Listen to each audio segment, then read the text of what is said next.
How to add another iPhone to Find My iPhone. Let's get started. Having an iPhone added to Find My is very helpful.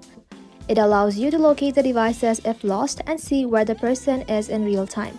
This can be your own iPhone or someone else's, so make sure to watch the full video. So open up settings and search here. If this is your iPhone, make sure it's signed in with the same Apple ID you use on your main device. Now tap on your Apple ID name right over here. And now scroll below, tap on Find My.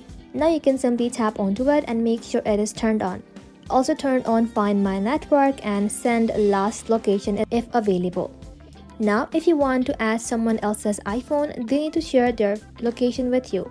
They have to open the Find My application, tap on People right over here, tap on this plus button, then simply tap on Share My Location.